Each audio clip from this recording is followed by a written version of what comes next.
The Nazi gun that wasn't. I'm Brian Lilley with the Rebel.media. Well, talk about fake news. A report in the Hill Times, a publication little read outside of the parliamentary precinct, got tongues wagging on in official Ottawa and across the country on Tuesday with this crazy headline about Conservative Party leadership candidate Kelly Leitch.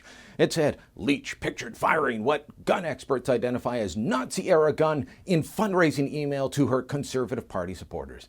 Now, it turns out that, well, this gun was not the gun in question. It wasn't the Nazi gun. But before we show you how spectacularly wrong this story is, let's look at what happened.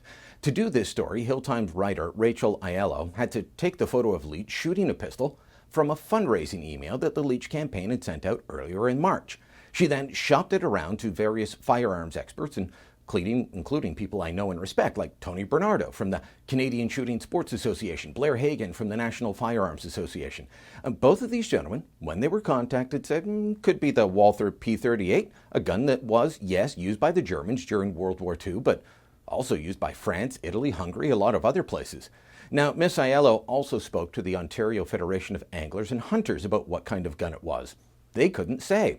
Sean McGuire, an antique firearms vendor in Ottawa, said given the quality of the photo, he couldn't say either. So she shops this photo around for Lord knows how long. Two people say it's likely a gun used by the Germans in World War II, and two others say they can't tell based on the photo.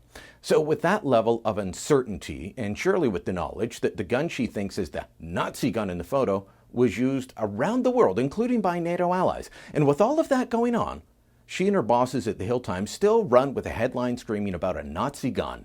And even the story itself comments on the Nazi connections. Why? Even if the report was accurate, which it was surely not, why do this story? The answer, I think, is obvious. It allowed the connection between a conservative and Nazis, a connection the media loves to make with or without any actual facts to back it up.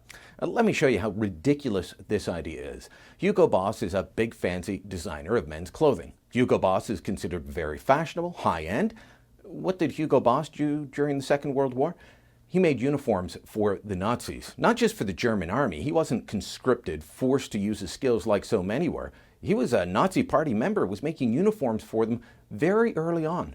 Do we denounce everyone that wears Hugo Boss and tie them to the Nazis? Of course not. What about cars? Volkswagen.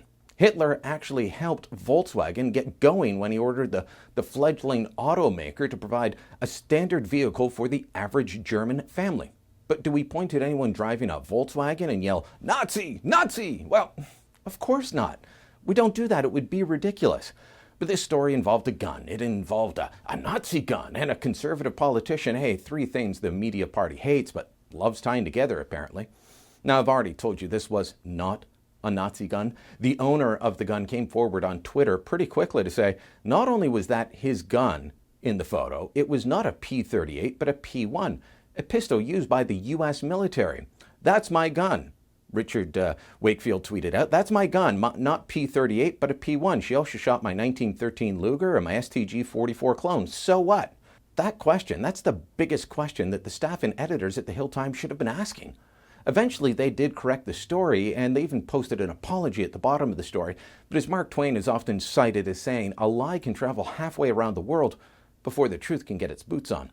How many people saw Kelly Leitch, Nazi, and gun in a headline, but won't see the truth in the corrected piece?